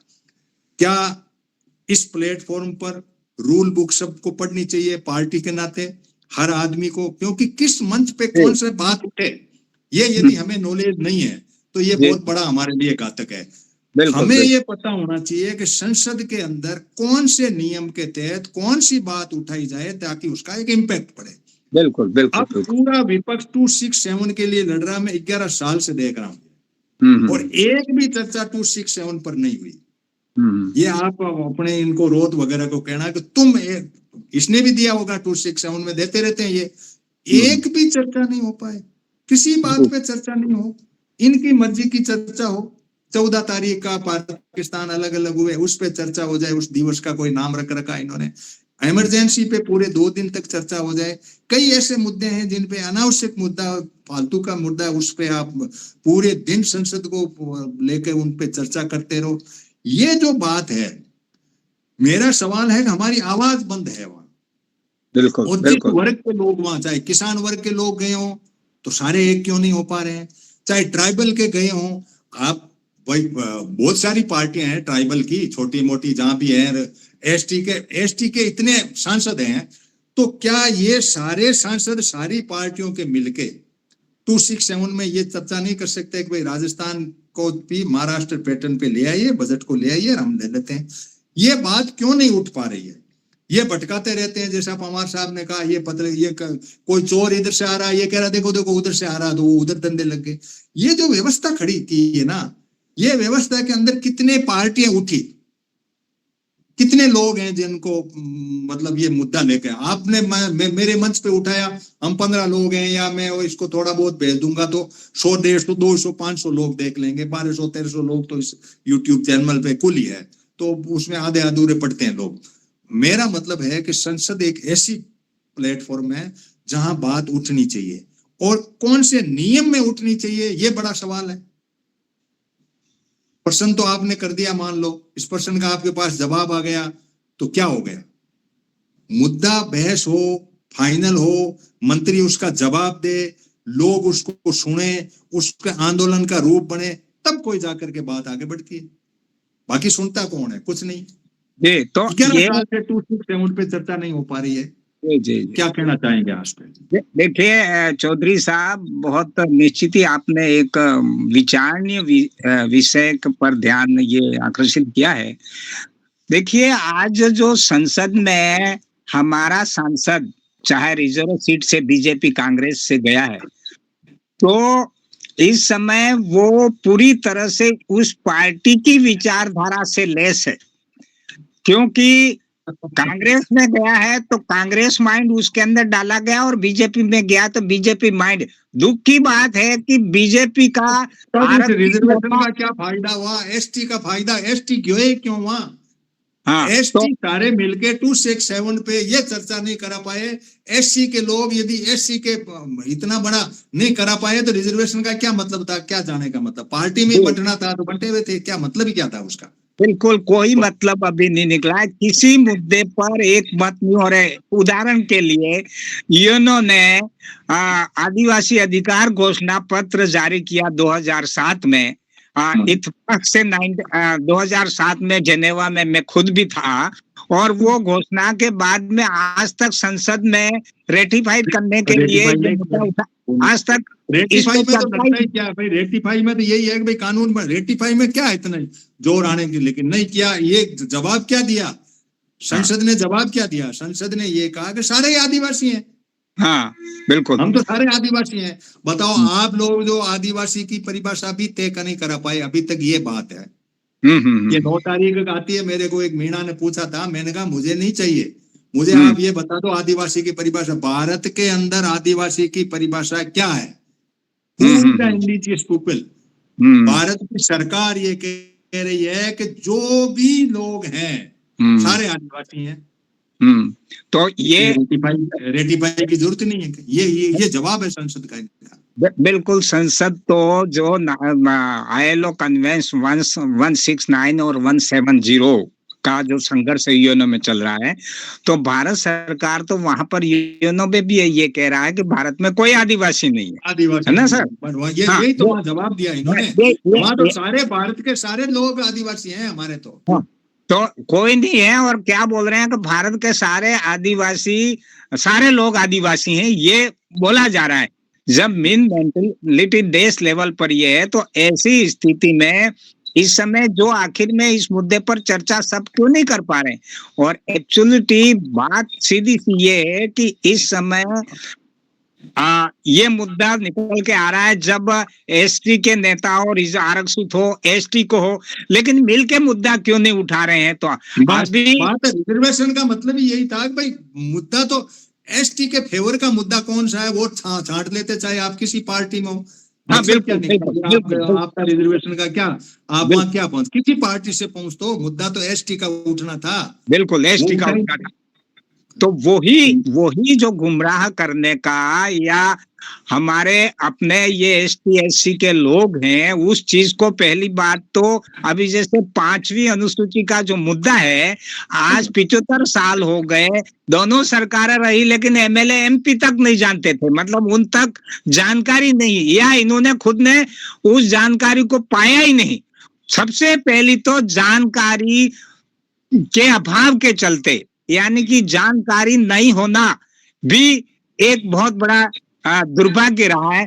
और अब जानकार लोग कुछ लड़ने लगे हैं, बोलने लगे हैं, तो उसमें बीजेपी में एसटी आरक्षित नेता है, कांग्रेस में है, तो दोनों मिल करके जो आदिवासी अपनी आवाज बोलता है उसको दबाने के लग गए हैं। तो यहाँ पर राजनीतिक सीट हासिल करके संसद में अपनी सरकार बनाना इन सबका मेन एजेंडा है। इसके अलावा नीचे के लोगों से कोई लेना देना, जैसे कि जवाहरलाल नेहरू ने जुड़े रहे डॉक्टर साहब। घनश्याम जी मैं आपको लेऊंगा, फिर थोड़ा सुवालाल जी से थोड़ी इस पे टिप्पणी लेने के बाद मैं समाप्त भी कराऊंगा। घनश्याम जी आप अपने हिसाब से, वेलाराम जी आपका माइक खोला बंद कर ले प्लीज। हाँ घनश्याम जी आप क्या कहना चाहेंगे? एक बहुत बड़ी इंस्टीट्यूट और जिसका हाल मैंने पूरा वर्णन किया, इस स्थिति में आम आदमी का कोई आवाज का कोई लेना देना नहीं, क्या सोचते हैं हम लोग? इस विषय बहुत बढ़िया लिया आपने आज। संसद इतनी बड़ी इंस्टीट्यूशन और उसका हाल क्या है, इसका जो उद्देश्य रखा गया वो उस उद्देश्य से तो कहना चाहिए काम क्या, वो उल्टा काम कर रही है, उल्टा ही कर रही है।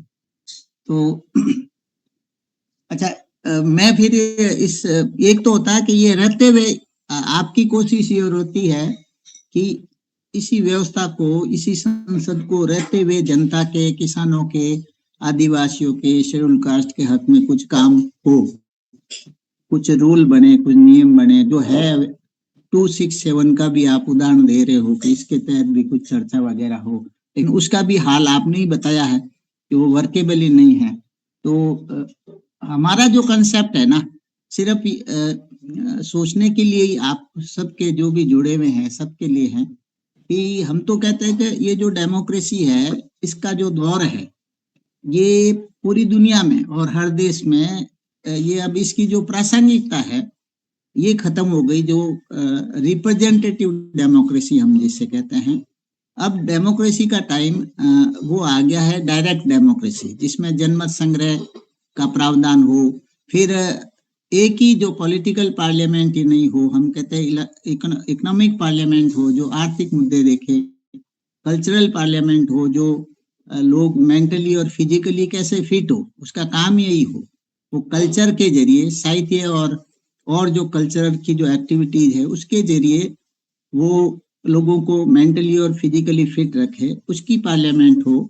अब तो मतलब ये पॉलिटिकल पार्लियामेंट सबको इंस्ट्रक्शन दे, ये भी नहीं, फिर हर स्तर पर पूरे राइट हो, गांव से लगाकर तहसील, जिला, प्रांत और स्टेट लेवल पर। और यूएनओ को भी अब रिस्ट्रक्चरिंग करने की जरूरत है। ये यूनाइटेड नेशन है, नेशन का यूएनओ भी संयुक्त राष्ट्र संघ है, राष्ट्रों का संघ है, इसको एक ही ग्लोबल यूनिट बन गई है। तो इसमें भी रिप्रेजेंटेशन हो, पब्लिक का भी रिप्रेजेंटेशन, राष्ट्र का रिप्रेजेंटेशन के साथ पब्लिक का भी रिप्रेजेंटेशन हो, कि इसमें जो वीटो ये वगैरह खत्म हो। अब इसके लिए तो पूरा ही जन आंदोलन की जरूरत है और उस पर हम काम कर रहे हैं। ये सिर्फ आप सोचने और विचारने के लिए मैं ये रख रहा हूँ विषय, कि पूरा जो लोकतंत्र है इसको आप रिप्रेजेंटेटिव की जगह पब्लिक लेड डेमोक्रेसी की जरूरत है, जो लोगों के नेतृत्व में, जिसका मेथड होता है कंसर्निंग लोग, संबंधित लोग जनमत के जरिए रूल बनाए। सलाह वो किसी से भी ले सकते हैं, लेकिन जिससे संबंधित मामला है वो ये है हमारी डायरेक्शन। ठीक है, आपकी सलाह है, लेकिन एक बात मैं आपके सामने सवाल रख करके फिर मैं सुवालाल जी को लेऊंगा। ह्यूमन राइट के संबंधित एक प्रोटोकॉल है, क्योंकि मैंने ह्यूमन राइट का पीजी डिप्लोमा किया, प्रोटोकॉल नंबर 1 है। जो प्रोटोकॉल 2 तो डेथ पेनल्टी को रोकता है, प्रोटोकॉल नंबर 1 है कि इंडिविजुअल व्यक्ति ह्यूमन राइट के लिए अपनी बात को वहां रख पाएगा। ह्यूमन राइट की कमेटी बनी हुई 18 सदस्यीय, वो लोग इस पे चर्चा करेंगे। जम्मू कश्मीर के कई लोगों ने भेजा, लेकिन सिस्टम जो बनाया है ना यूएन ने, क्योंकि आजकल वो तो हट गया, यूएन ही रहा है। यूएन ने जो सिस्टम ये बनाया कि भाई एक आदमी है जिसकी आवाज यूएन पे गई कि मेरा ह्यूमन राइट वायलेट हो रहा है, वहां 18 सदस्यों की एक कमेटी है, उसमें एक चेयरमैन है और बाकी लोग हैं जो ह्यूमन राइट के टंके देश हैं, उनमें से वो लोग हैं कि भाई जिस आदमी का ह्यूमन राइट, वो डायरेक्ट ह्यूमन राइट को एप्लीकेशन भेज सकता, प्रोटोकॉल 1 के तहत। अब उस प्रोटोकॉल से वो इंडिया गवर्नमेंट का कोई आदमी ने कई कंप्लेंट यहाँ आएगी, यहाँ आने के बाद वो कहेगा नहीं नहीं, बात कहेगा नहीं नहीं हम हमारा नहीं हुआ, चलो नहीं हुआ तो फिर एक जांच सी छोटी मोटी कर लेंगे। करने के बाद में भी उनके पास वो पावर नहीं। इनके पास मोटा मोटा पावर है नाटो का। किसी के जूत लगा दो, युद्ध करा दो, लड़ा दो, किसी के रिसोर्स कर लो, वो कर लो, फौज तैयार कर लो, इसमें कर लो। अब ऐसी बसी हुई दुनिया के अंदर हम आप जो सोचते हो वो बिल्कुल सिंपल वे में सोचते हो, जैसे सारा इजी होगा, सब मस्त होंगे, सब अपने अपने तरीके से कहेंगे, हम बात कहेंगे वो मान लेंगे, हमारी बात तो गई नहीं संसद में, यूएन में जाए। अब स्थिति ये है कि यदि नाटो के मार्फत दुनिया पे शासन हो, जूत लगा के यूएन के बाहर है ना, यूएन के बाहर की ऑर्गेनाइजेशन मानी जाती है ना नाटो, तो ये बाहर है। मतलब जो स्थिति है ना, टोटल लड़ाई रिसोर्स लड़ने की, दूसरे करने की, अब ये तो मतलब स्थिति वहां पहुंच गई कि छोड़ो इस डेमोक्रेसी यूएन को, हम तो किसी कबीले में जाके किसी गुफा में या कहीं साइड में कोने में बैठ के कुछ दिन निकाल लें तो ठीक है, चिंता तो नहीं, वो भी नहीं निकाल, आदिवासी बेचारे गुफा में तो बैठे निकाल देंगे, वो कहे तेरे नीचे कोयला है तो भगा देते हैं वो गुफा में भी। तो वहाँ बाकी तो आदिवासियों को भगाते नहीं। स्थिति बहुत टिपिकल है। थोड़ा बहुत जो दम बचा है वो डेमोक्रेसी में बचा है कि हम बोल रहे हैं, ये जो बोलने का आगे हमारे पास पावर नहीं है, लेकिन हम थोड़ी बहुत पैसे की दिशा है ना इसकी, इसमें मानवता नहीं है, थोड़ा बहुत है, कुछ कर रहे हैं। लोगों का माइंडसेट भी यही है। लोगों का बात आपकी ठीक है, ये ग्लोबल माइंडसेट की बात, यूनाइटेड नेशन के लेवल की बात है, लेकिन बहुत ही सीरियस बात है कि हम इतने क्या हो सकते हैं एक, और हम यदि इसमें नहीं हो सकते हैं, जैसे बेलाराम जी की बात आई, सारे ट्राइबलों को हमने सिलेक्ट किया, एसटी के सांसद भेजे किस लिए थे कि एसटी के हित का विशेष ध्यान रखेंगे, इसके लिए रिजर्वेशन। एसटी हित से ऊपर पार्टी हित है, बस झगड़ा यहाँ हो गया, पार्टी हित हो गई, पार्टी की व्हीप जारी हो गई, कानून ऐसा हुआ उसको उसके पीछे ही बोलना पड़ता है। पार्टीवाद ये जो रिजिजू है, ये बिल आया, अभी जैसे गोवा वाला बिल आएगा तो गोवा वाला का सुनेंगे अपने इसके बेस के बाद में, इसमें एसटी का है, तो स्थिति बड़ी टिपिकल है। मतलब कोई आदमी अपनी हाल से बाहर नहीं निकल रहा है, मतलब बहुत टिपिकल है। ऐसे में संसद का जो हाल इन्होंने गति से दुर्गति कर दी, तो उसको हम कैसे करें? सुवालाल जी, आप पहले थोड़ा सा प्राइमरी टिप्पणी, हमने जो मुद्दा उठाया था वो उठाया था कि भाई संसद के अंदर जो बातें तय हुई थी उसके अंदर नहीं हो रहा है, पूरा विपक्ष 267 की लड़ाई लड़ रहा है। 3 बातें जो है विपक्ष में कि भाई ऐसा नियम है 267 का जिसके अंदर सारी कार्रवाई रोक करके तुरंत उस पर चर्चा करो। आज तक 11 साल में चर्चा नहीं हुई। दूसरा, जो भी संशोधन विपक्ष ने दिया, एक भी संशोधन आज तक नहीं माना गया। पूरा संसद का इतिहास रहा। एक बार राष्ट्रपति के अभिभाषण में एक कोई लाइन थी, वो कोई थी, उनको भी सुहाती थी, उसको जरूर चेंज किया, बाकी कोई बड़ा बदलाव किया हो जो पॉलिसी मेकिंग के सिस्टम पे हो, ऐसा नहीं था। उपाध्यक्ष को लोकसभा में आज तक इनके थम्बी दुरई के बाद में नहीं किया। ये तो हुआ बुलडोजिंग सिस्टम इनका कि जिसको बिठा दो कुर्सी पे, उसको कान में फूंक दे के भेजो कि हाउस को एडजॉर्न करिया। पूरा का पूरा ठीकरा जो है विपक्ष पे कह दो कि तुम जो है चलने नहीं दे रहे हो, जबकि वो मुद्दा ही नहीं है। क्या फर्क पड़ता है यदि क्वेश्चन आवर नहीं हो तो? संसद में क्वेश्चन आवर तो पब्लिक डोमेन में डाल दो, तारांकित वाले डाले हुए हैं, तो क्या फर्क क्या पड़ा आपको कि उसको चलाना जरूरी है? देखो आप नहीं चला रहे हो, आप ये गड़बड़ कर रहे हैं। क्या गड़बड़ कर रहे हैं? तुम इनकी बात सुन लो यार, मणिपुर की सुन लो, इसकी SIR की बात सुन लो ना भाई। वोट है करें, कहने दो इनको, जो बात कह रहा है देश जान जाए, लेकिन नहीं बात आ पा रही है। पेगासस पे, मणिपुर पे सैकड़ों ऐसे मुद्दे आए जिसपे एडजॉर्न मोशन दिया, जीरो बैलेंस अभी तक। एक भी एडजॉर्न मोशन 267 पे नहीं लिया। इनकी मर्जी से 14 तारीख की बहस करा ली भारत पाकिस्तान एक उस पे, पूरे दिन वो नेहरू जी को गालियां निकाल ली, इंदिरा गांधी को 26 को निकाल दी, और किसी का हुआ कोई ऐसा तारीख मीट कर रही है उसको कर ली। ये जो ढांचा खड़ा हुआ, जिसको बहुत बड़ी एक इंस्टीट्यूट थी, जिसके अंदर यूं रोना सा आता है कि यार इतनी संसद जैसी इंस्टीट्यूट, हम छोटी छोटी की लड़ाई लड़ रहे हैं कि ये हो गया फला हो गया, यदि न्यायालय और तीन जो स्तंभ इसमें ये और ये दोनों यदि कोलप्स होते हैं तो इस डेमोक्रेसी के मायने क्या। जैसा घनश्याम जी ने कहा कि भाई डेमोक्रेसी का कोई मतलब ही नहीं है, हम तो ऐसा करें, इसमें यहाँ तक पहुंचे, वो करें, वो बात अलग है। तो सोहलाल जी इस पे अपनी टिप्पणी दो, फिर मैं बाकी साथियों को लेकर के आपसे और बेलाराम जी से कुछ बातें लेते हुए समअप कराऊंगा। टाइम हमारे पास में 15 मिनट के करीब है, तो आप 5-5 मिनट में लें, और कोई साथी होगा तो उसको भी लेंगे। सोहलाल। धन्यवाद हनुमान राम जी, घनश्याम जी, वीरेश जी, सभी को, और वेलाराम जी। देखिए, लोकतंत्र में हम तो आम आदमी तो यही जानता है कि भाई लोकतंत्र में जनता की बात, उनके मुद्दे, उनकी मांग और विचार है वो पर चर्चा की जाए और उनके जनप्रतिनिधि चर्चा करें, यही सीधा सा लोकतंत्र होता है। लेकिन अभी जैसे आपने बैकग्राउंड बताया कि 2014 से ऐसा है। देखिए, जो बहुमत है, गांव में बुजुर्ग भी कहते हैं कि बहुमत, कानून को बहुमत खा गया। तो दरअसल 2014 में जो बहुमत मिला इस मौजूदा सरकार को, बस यही समस्या शुरू हो जाती है कि बहुमत लेना भी एक एजेंडा होता है और फिर बहुमत के दम पे उस एजेंडे को लागू करना राजनीति होती है।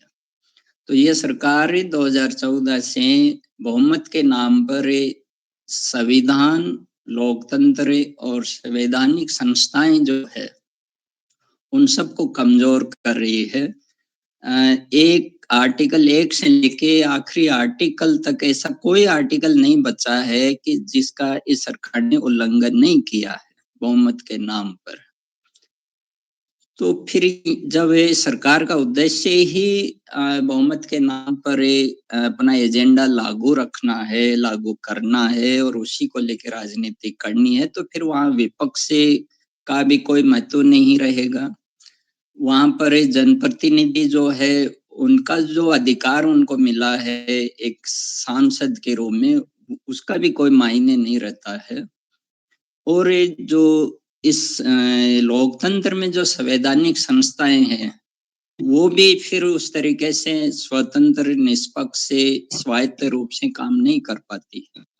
तो हम यही तो देख रहे हैं पिछले 10-11 साल से कि लोकतांत्रिक संस्थाएं और संवैधानिक संस्थाएं स्वतंत्र और निष्पक्ष होकर काम कर रही है इस बहुमत की वजह से। दूसरा ये है मेरा मानना कि जनता के मुद्दे पर कोई बहस नहीं होती है संसद में इस बहुमत की वजह से, क्योंकि बहुमत ने ये मान लिया है कि हमारी जो यस है, उनकी जो पार्टी लेवल पर जो यस है, बस उसी को ही पेपर पर रखे और उसको पास करना है। बाकी उस पर ना कोई बहस करने से इनको मतलब है और ना ही उसका कोई शेष जो है वो भी फॉलो नहीं किया जाता है। ये हो रहा है पिछले 10-11 साल में। मेरा दूसरा पॉइंट ये है कि देखिए, इस देश में लोकतंत्र है, संविधान है, नागरिक है या राज्य कहे, और इनके एक एक कर्तव्य है, ड्यूटीज है। सिविक ड्यूटीज है, नागरिक कर्तव्य, गवर्नमेंट ड्यूटीज होती है और कॉन्स्टिट्यूशनल ड्यूटीज होती है। देखिए, जब कॉन्स्टिट्यूशनल पोजीशन पर कोई है या कॉन्स्टिट्यूशनल संस्था को कोई चला रहा है तो उसका दायित्व होता है कि वो संवैधानिक कर्तव्य को निभाए, संवैधानिक दायित्व को निभाए। प्रॉब्लम यही हो रही है पिछले 10-11 साल से, संवैधानिक पद पर बैठा हुआ कोई भी व्यक्ति भारत का नागरिक, चाहे वो लोकसभा स्पीकर हो, चाहे उपराष्ट्रपति हो, चाहे राष्ट्रपति हो, चाहे न्यायालय के मुख्य न्यायाधीश हो, कोई भी इस संवैधानिक दायित्व को नहीं निभा रहा है। ये सब ऐसे लग रहे हैं कि सरकारी ड्यूटी कर रहे हैं।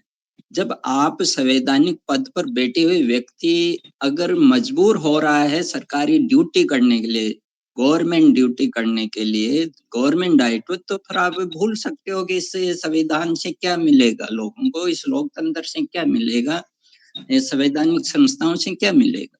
दूसरा है कि सरकारी दायित्व होता है, एक गवर्नमेंट ड्यूटी होती है। गवर्नमेंट ड्यूटी ये होती है कि संविधान के जो लॉ है, संविधान के जो एक्ट है, या संसद के जो कानून है, या न्यायालय के जो निर्णय है, उनको लागू करना ही सरकार का दायित्व होता है, गवर्नमेंट ड्यूटी होती है। गवर्नमेंट एम्प्लॉय हो, चाहे गवर्नमेंट के मिनिस्टर तक हो, या फिर ऑफिसर हो या सेक्रेटरी हो, सबका दायित्व यही होता है कि वो संविधान के कानून, संसद के कानून और न्यायालय के निर्णयों को लागू करे जो जनहित में लिए गए हैं। बाकी ऐसा हो ही तो नहीं रहा है।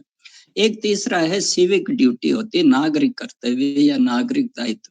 नागरिक दायित्व को हम विपक्ष के रूप में देख सकते हैं, मीडिया के रूप में देख सकते हैं, और लोकतांत्रिक और राष्ट्रीय संस्थाओं के रूप में देख सकते हैं, चाहे वो एजुकेशनल हो, चाहे स्पोर्ट्स हो, चाहे फिल्म इंडस्ट्री हो या कॉरपोरेट हो। हम ये देख रहे हैं कि कोई भी जो नागरिक के रूप में हम जिसको एक तरीके से देखते हैं, चाहे वो मीडिया में हो, चाहे वो स्पोर्ट्स में हो, चाहे वो सिनेमा में हो, या वो कॉरपोरेट हो या इंडस्ट्री में हो, या एजुकेशनल इंस्टीट्यूशन में हो, कोई भी व्यक्ति नागरिक दायित्व का मतलब होता है कि एक आवाज देना, एक सवाल करना, एक मुद्दा उठाना, और विपक्ष को मजबूत करना, और मीडिया को जनता से जोड़ना। कोई नहीं कर रहा है सिविक नागरिक के रूप में दायित्व। अब होता क्या है, आखिरी पॉइंट मेरा है, सिर्फ 1 मिनट। हो क्या रहा है कि सारी चीजें, सारी उम्मीदें है वो नागरिकों से, जनता से उम्मीद की जा रही है कि जनता है वो कानून भी फॉलो करे, जनता है वो कानून का उल्लंघन भी ना करे, जनता है वो सरकार के नियम आदेश को माने, जनता यह है कि वो ही सड़क पर आए और वो ही विरोध करे। अब सवाल स्थिति यही है आखिर की, वही हम तो यही देख रहे हैं पिछले 10-11 साल से कि जनता सड़क और रोड पर या गलियों में नहीं आ रही है उस तरीके से जैसा लोकतंत्र में होना चाहिए। दरअसल ये जनता की ही तो जिम्मेदारी नहीं है, बल्कि इसके लिए विपक्ष और मीडिया और इनकी भी जिम्मेदारी। लेकिन हम यही देख रहे हैं कि पिछले 10-11 साल से जनता और विपक्ष के बीच में गैप कर दिया गया है, दूरी कर दी गई, इसलिए जनता भी तो अकेली नहीं आ पाएगी। अब इसी जनता को आप महंगाई में, बेरोजगारी में, गरीबी में धकेल रहे हो, तो फिर वो जनता अपना गुजारा करेगी, जिंदा रहने आएगी, या सड़कों और गलियों में विरोध करेगी? तो खाएगी क्या, या सुरक्षित कैसे रहेगी, सरवाइव कैसे करेगी? चलो, बहुत बहुत धन्यवाद सुवरलाल जी, आपने बहुत ही आंख खोलने वाली सी बात कह दी। बेलाराम जी, आप 2 मिनट में क्या टिप्पणी देना चाहेंगे? सुवरलाल जी ने बात कही और संसद नकारा, सारा सिस्टम नकारा, और आप अपनी एक पार्टी लिए बैठे हो, पार्टी के लोगों के बीच में ये बात ले जाओगे, हम है क्या, मतलब क्या है इस चीज का? बेलाराम जी 2 मिनट में अपनी बात करो, को फिर 1-1 मिनट 2-2 मिनट और साथियों के 7 मिनट मेरे पास बच रहे हैं। बेलाराम जी, आवाज आ रही है बेलाराम जी मेरे आपके पास? शायद बेलाराम जी कहीं बिजी हो गए। और कोई साथी कोई बात रखना चाहे अपनी? धर्मेंद्र जी, आप कोई बात रखो, कोई और कोई साथी, नवीन भाई कोई? हाँ डॉक्टर साहब बोल दीजिए, आपके बड़े सीधे सवाल होते हैं। हाँ बोलो, आपकी आवाज बोलो। आवाज आ रही है? हाँ अब आ रही है, बोलिए। मैं कह रहा कि वो ये सरकार निरंकुश इसलिए होती जा रही कि जो ईवीएम का जो काला कांच है उसके पीछे उसको चाहे जितनी सीटें मिल रही है, और उसके चलते सरकार निरंकुश हो जा रही है, और इसी वजह से कोई भी जन आंदोलन सफल नहीं हो पा रहा है, क्योंकि सरकार को ईवीएम पे पूरा भरोसा है, और इसके जो प्रोग्राम लिखने वाले प्रोग्रामर हैं वो इस प्रकार की सेटिंग कर देते हैं कि वो चोरी मोकपोल में भी नहीं पकड़ी जाती और कागज के वोट और डिजिटल वोट दोनों चोरी किए जाते हैं और डिजिटल वोट और कागज की वोटों की गिनती भी बराबर मिल जाएगी। और चलो जब तक ठीक है, ईवीएम का जो काला बात कांच आ गई। रहेगा। हाँ वेलाराम जी, कुछ आप इनपुट देना चाहो तो 2 मिनट है आप। और कोई साथी? 57 हो गए, 5 मिनट कुल अपने पास में है। धनखड़ साहब आप माइक बंद कर दें। हाँ बागल साहब कुछ कह दो, आप कुछ कहना चाह रहे हो? हेलो सर, हाँ मैं बोलिए। हाँ हाँ हाँ मैं छोटी सी बात कह रहा हूँ कि लोकतंत्र पर तंत्र हावी है, तंत्र पर राजनेता हावी है। ऐसी स्थिति में प्रतिपक्ष की भूमिका में लोकतंत्र लोक खड़ा हो। मतलब अभी जो मेरे से पहले सुना उनके बाद में कहता हूँ कि लोग को खड़ा होना पड़ेगा।